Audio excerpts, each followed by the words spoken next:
आज स्टार्ट करेंगे question number 28 से। सो क्वेश्चन नंबर 28 में क्या है कि इंटीग्रेशन ऑफ 0 से लेकर 1, यहाँ पर एक फंक्शन है √1 प्लस एक्स माइनस √x। तो बेसिकली यहाँ पर स्क्वायर रूट दिख रहा है। तो फर्स्ट थिंग सब्स्टिट्यूशन, उसके बारे में सोचूंगा। तो यहाँ पर √x को अगर मैं सब्स्टिट्यूट करना चाहूँ तो 1/2 √x आना चाहिए, तो वैसा कुछ है नहीं यहाँ पर। तो बेसिकली डिनोमिनेटर में √1 plus x and minus √x है। तो इसको देख के हम लोग एक बचपन का एक कॉन्सेप्ट है जो हम लोग करते हैं, वो है रैशनलाइज द डिनोमिनेटर। तो सेम थिंग यहाँ पर वही करेंगे कि जब मुझे रास्ता नहीं पता होता है तो सिंपल चीज़ें जो हम लोग पहले कर चुके हैं तो वही सब काम आता है यहाँ पर। तो रैशनलाइजिंग द डिनोमिनेटर में क्या होता है कि मैं ऊपर नीचे इसके ऑपोजिट साइन से मल्टीप्लाई करता हूँ।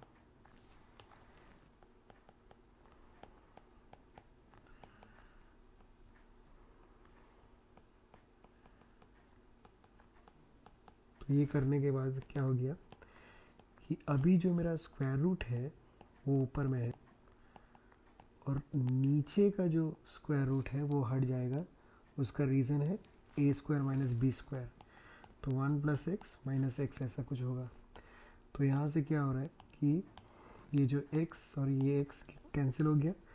तो बेसिकली मेरे पास जो इंटीग्रेशन आएगा 1 से लेकर 0 √1 plus x plus √x dx। अब इसका इंटीग्रेशन तो इजीली हो जाएगा बिकॉज वी नो √x का जो इंटीग्रेशन है, √x का मतलब क्या है, x का पावर हाफ। तो इसका इंटीग्रेशन होता है x⁵2 divide by 3/2, half plus 1 divide by half plus 1। तो यहाँ पर √x, अगर √x का इंटीग्रेशन ये होता है तो √x प्लस 1 का क्या होगा तब x plus 1 to the power 3/2 divide by 3/2। So ऐसे करके तो मैं लिख देता हूँ। आई होप तुम लोग कंप्लीट करोगे इसको। x plus 1 to the power 3/2 divide by 3/2 और plus x to the power 3/2 divide by 3/2। पर मुझे ये नहीं बोलना है कि मुझे अपर लिमिट और लोअर लिमिट डालना है। तो यहाँ पर लोअर लिमिट 0 है तो वो सिर्फ 1 डालने से हो जाएगा। ठीक है, तो आई होप ये कंप्लीट कर लोगे। चलो next, let's move on to question number 29। ये सब उतना इम्पोर्टेंट नहीं है। 31, तो ये था क्वेश्चन नंबर 28। नाउ हम लोग चलते हैं क्वेश्चन नंबर 31 पे।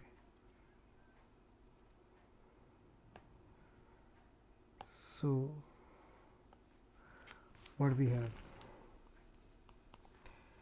तो यहाँ पर क्या किया गया है, तो ये एक डेफिनेट इंटीग्रल का क्वेश्चन जैसा है, लेकिन यहाँ पर कुछ एक्स ज़्यादा है।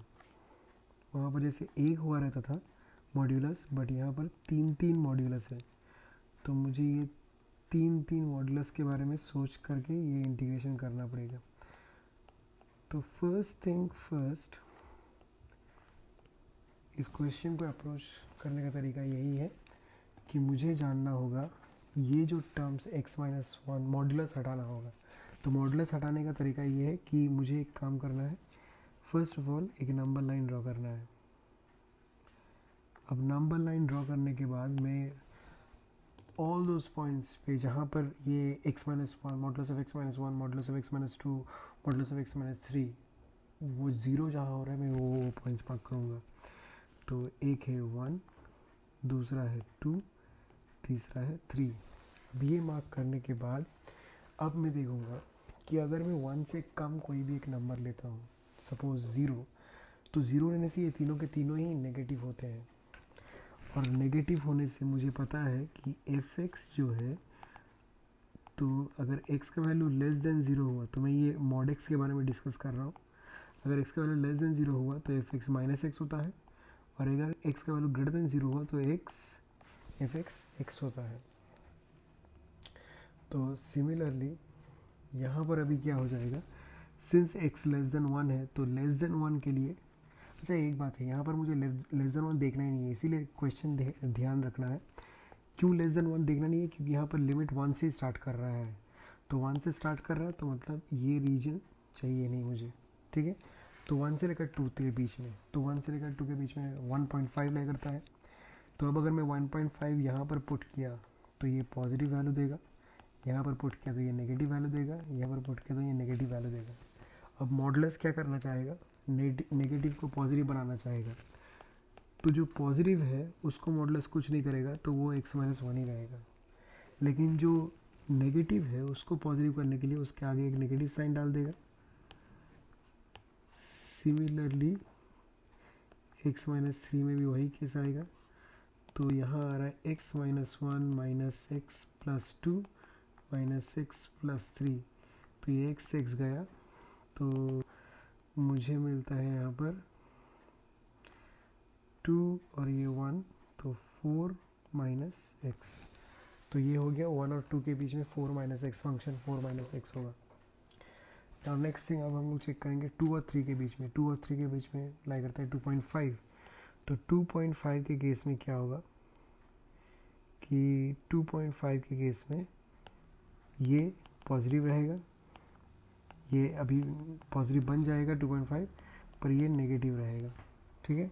तो 2.5 के केस में क्या हो जाएगा कि x-1 प्लस x-2 माइनस और x-3, तो ये बन जाएगा 2x minus 3 minus x plus 3, तो 3 गया, तो आंसर आया x।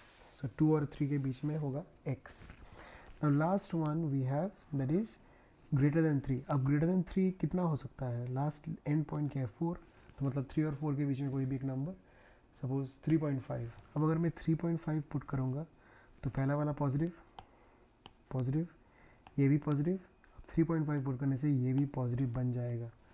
तो अगर ये तीनों के तीनों ही पॉजिटिव है तो क्या हो जाएगा, तब मेरा फंक्शन बन जाएगा x-1 plus x-2 plus x-3। अब किसी को पॉजिटिव करने की ज़रूरत नहीं है, वो तो ऑलरेडी पॉजिटिव है ही, तो ये बन जाएगा 3x-6। सो मेरा इंटीग्रेशन अभी 3 हिस्सों में बढ़ जाएगा। एक होगा स्टार्टिंग फ्रॉम 1 to 2, 1 से लेकर 2 तक मेरा फंक्शन होगा 4 माइनस एक्स डी एक्स, फिर होगा प्लस 2 से लेकर 3, 2 से लेकर 3 पे मेरा जो फंक्शन होगा वो होगा एक्स डी एक्स, और फिर होगा प्लस 3 से लेकर 4 सॉरी 3 से लेकर 4 और 3 से लेकर 4 तक मेरा फंक्शन होगा 3x minus 6 dx। I hope इसके बाद लोग इंटीग्रेशन कर सकते हो, and once you do the integration उसके बाद upper limit lower limit put करके तुम्हें इंटीग्रेशन का वैल्यू मिल जाएगा, ठीक है। चलो क्वेश्चन नंबर 31 हुआ।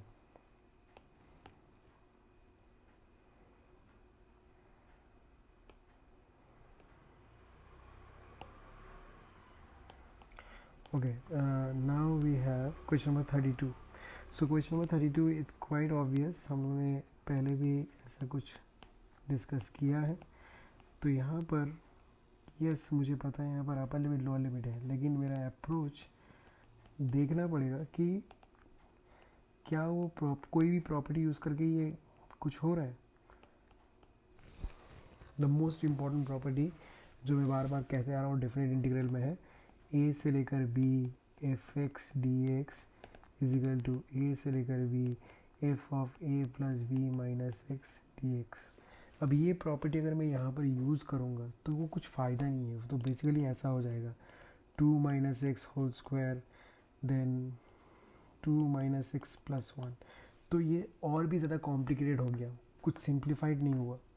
तो इसीलिए यहाँ पर प्रॉपर्टी यूज़ किए बिना हम लोग जो नॉर्मल तरीका है, मतलब नॉर्मल इनडेफिनिट इंटीग्रल जैसे करते हैं वैसे ही करेंगे। मतलब यहाँ पर हम लोग ये क्वेश्चन पार्शियल फ्रैक्शन जैसा है तो इसको पार्शियल फ्रैक्शन जैसा ही सॉल्व करेंगे। तो ये पार्शियल फ्रैक्शन में अगर ब्रेक किया तो 1 divide by x square x plus 1 ये हो जाएगा a by x plus b by x square plus c by x plus 1। तो इसको सॉल्व करके जो आता है फिर जो पार्शियल फ्रैक्शंस में मिलेगा ए बी सी का वैल्यू निकाल के फिर हम लोग इंटीग्रेट कर देंगे, and once we do the integration upper limit lower limit put करके मेरा आंसर आ जाएगा. Okay, then same if you look at question number 33. Question number 33 में क्या है कि यहाँ पर इंटीग्रेशन ऑफ 0 से लेकर 1 एक्स ई डिवाइड एक्स डी एक्स है, तो इसको 1 प्रूव करने के लिए बोला है. तो डायरेक्ट मैं देख रहा हूँ ये जो इंटीग्रेशन, यहाँ पर इंटीग्रेशन में पार्ट्स यूज़ करना है तो यूज़ कर देंगे. तो हर समय की प्रॉपर्टी यूज़ करना ऐसा कोई बात नहीं है. कुछ कुछ क्वेश्चन से बिना प्रॉपर्टी का भी हो सकता है, मतलब प्रॉपर्टी यूज़ करना फ़ायदेमंद नहीं है. अब देखते हैं ये वाला question, question number 34. So 34 what we have, integration of -1 से लेकर 1 x to the power 17 cos to the power 4x dx. अब ये -1 लोअर लिमिट -1 अपर लिमिट 1, इसे देख के फटाक से एक प्रॉपर्टी याद आना चाहिए डिफरेंट इंटीग्रल का, वो है -a से लेकर a f x d x is equal to twice of integration 0 to a f x d x. ये कब होता है? अगर एफ एक्स तुम्हारा इवन फंक्शन हो. इवन फंक्शन का मतलब if f of -x is equal to f x, लेकिन ज़ीरो होता है कब? अगर एफ एक्स ऑड फंक्शन हो, f of -x is equal to -f x. ठीक है, तो ये वही यही प्रॉपर्टी हम लोग यूज़ करेंगे. बाय यूजिंग दिस प्रॉपर्टी, तो यहाँ पर लेट एफ एक्स, इस एक्सप्रेशन में एफ एक्स क्या है? X to the power 17 cos to the power 4x. अब ये अगर एफ एक्स है तो मैं चाहूँगा एफ ऑफ -x निकालने का, तो ये हो जाएगा -x hold by 17 cos to the power 4 -x. अब ऑड पावर है तो वो -x टू द पावर 17 होगा. और कॉस क्या होता है? बेसिकली कॉस में नेगेटिव साइन गायब हो जाता है, तो ये बन जाएगा cos to the power 4x. तो बेसिकली ये माइनस एफ एक्स ही है. तो मैं यहाँ पर लिखूँगा since f of -x is equal to f x, so I, और यहाँ पर हो सके तो वो इंटीग्रेशन भी लिख सकते हो, x by 17 cos power 4x dx equal to 0. That's it. ये हो गया हमारा क्वेश्चन नंबर 34. अब आते हैं क्वेश्चन नंबर 35.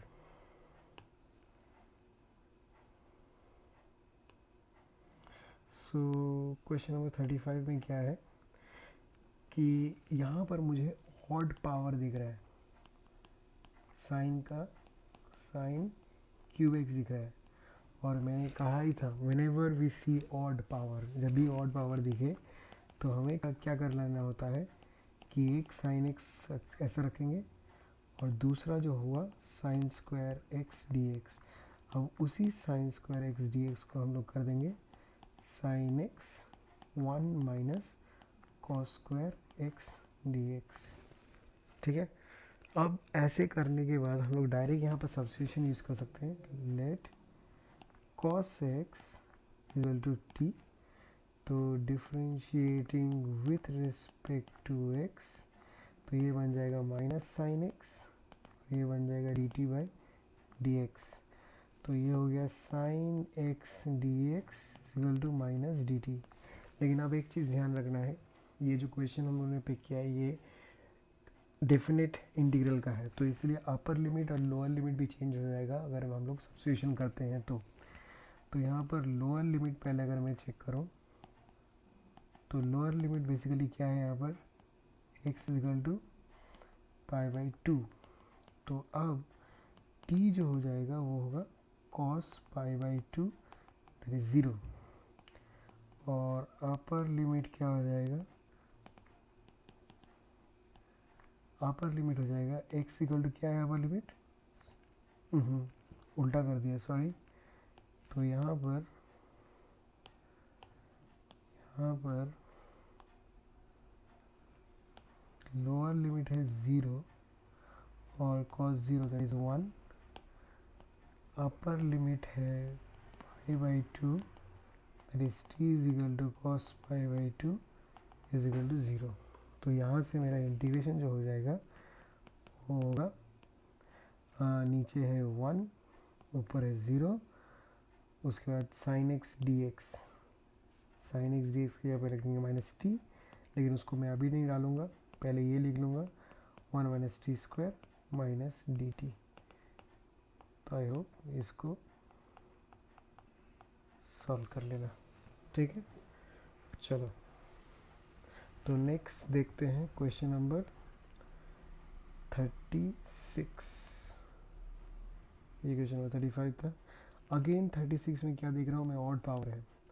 तो जब भी ऑड पावर आए तो मुझे हमेशा ही ऐसा कुछ सोच लेना है कि यहाँ पर जो है मैं लिख दूंगा इसको 2 tan x dot tan square x d x. अब ये लिखने से क्या हो जाता है, पहले तो ये 2 का कोई काम नहीं है, इसको बाहर निकाल देते हैं। tan x और tan स्क्वायर एक्स को मैं लिख सकता हूँ 1 plus, sorry not 1 plus x square x, it is sex square x minus 1। अब ये लिखने के बाद अब अगर मैं सेपरेट करूँगा 0 से लेकर pi by 4 tan x sex square x d x, और नेक्स्ट जो है वो हो जाएगा 0 से लेकर पाई बाई 4, ये बन गया tan x डी एक्स। तो अभी हम लोग क्या करेंगे कि यहाँ पर तो सब्स्टिट्यूशन यूज़ करना है, tan x को सब्स्टिट्यूट किया, tan x का डिफरेंशियल सेक्स स्क्वायर एक्स होता है, तो इसको मैं लिख दूंगा 2i1 माइनस tan x का इंटीग्रेशन होता है log sec x, तो इसको अपर लिमिट और लोअर लिमिट पुट करके सॉल्व कर लेना है। तो ये आई होप कंप्लीट कर लोगे। तो मैं बस i1 थोड़ा सा दिखा दूंगा। तो i1 में क्या है कि हमें यहाँ पर let tan x equal to t लेके, तो डिफ्रेंशिएट अगर मैं करूँगा तो tan x का हो जाएगा सेक्स स्क्वायर एक्स और t का हो जाएगा d t by d x. तो वही सब्स्टिट्यूट करके आई होप क्वेश्चन नंबर 36 भी कंप्लीट कर लोगे। ओके, तो ये हो गया क्वेश्चन नंबर 36। नाउ आता है क्वेश्चन नंबर 37। जैसे मैंने बताया था साइन वर्स एक्स दिख रहा है, तो फिर से कोई प्रॉपर्टी यूज़ करने का कोई फ़ायदा नहीं है यहाँ पर। तो since we have just sine inverse x, तो मैं इसको क्या कर दूंगा इंटीग्रेशन में पार्ट्स, जहाँ पर u हो जाएगा साइन वर्स एक्स और v हो जाएगा 1। तो ऐसे भी कर सकते हो, डायरेक्ट इंटीग्रेशन में पार्ट्स भी कर सकते हो, और एल्स मैंने जैसे इंटीग्रेशन पार्ट्स के समय बोला था कि यहाँ पर हम लोग let sine inverse x equal t x is equal to sin t, then differentiating with respect to x 1 is equal to cos t dt by dx। तो ये करने के बाद ऐसा भी कर सकते हैं हम लोग cos t dt, तो फिर से वही अपर लिमिट और लोअर लिमिट चेंज होगा। तो अपर लिमिट में x इक्वल टू 1 है, तो साइन वर्स,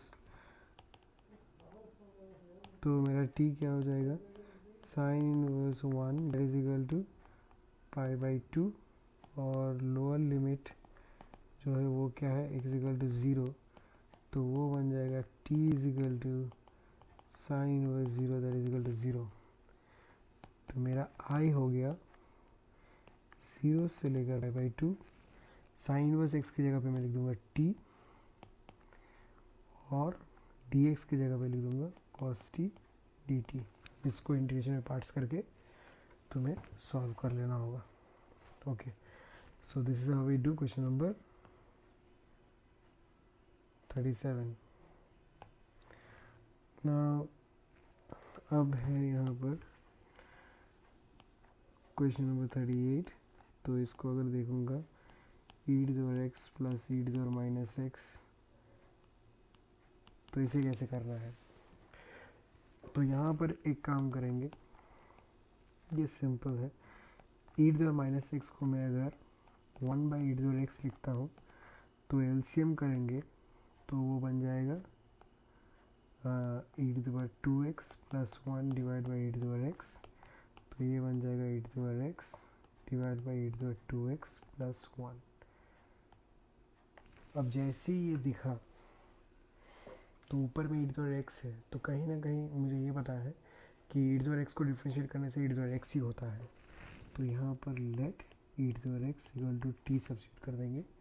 तो डिफ्रेंशिएट करने से क्या होता है, e to power x dx equal to dt बन जाएगा। तो अगर मैं सब्स्टिट्यूट किया इसके जगह पे, e टू पावर x की जगह पे मैं लिख दूँगा dt, तो ये बन गया dt divide by e to power 2x की जगह पे बन जाएगा t स्क्वायर, क्योंकि e टू पावर x 1 होता है तो e to power 2x t square होगा प्लस 1। इसके बाद ये तो डायरेक्ट टाइम इनवर्स t का फॉर्मूला है, तो आई होप सॉल्व कर लोगे। अच्छा, next question we have question number 39। So 39 में क्या है कि cos 2x divide by sin x plus cos x whole square dx। अब जैसी sin x plus cos x दिख रहा है नीचे में, तो ऊपर में cos 2x का में sin x और cos x के साथ जो फॉर्मूला है वो यूज़ करेंगे, जो है cos square x minus sine square x divide by sin x plus cos x whole square.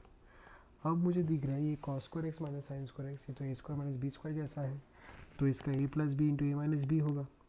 तो ये बन जाएगा cos x plus sine x और हो गया cos x minus sine x divided by sine x plus cos x square dx।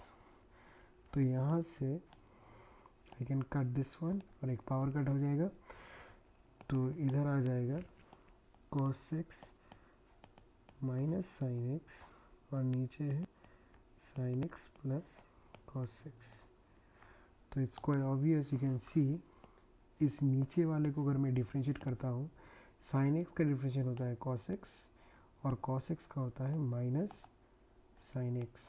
तो अगर ठीक से नोट करोगे यही चीज़ ऊपर में दिया हुआ है cos x minus sine x, तो उसका मतलब नेक्स्ट स्टेप जो है मुझे सब्स्टिट्यूट करना है let sine x plus cos x is equal to t। So I hope इसे भी कंप्लीट कर लोगे। ठीक है देन।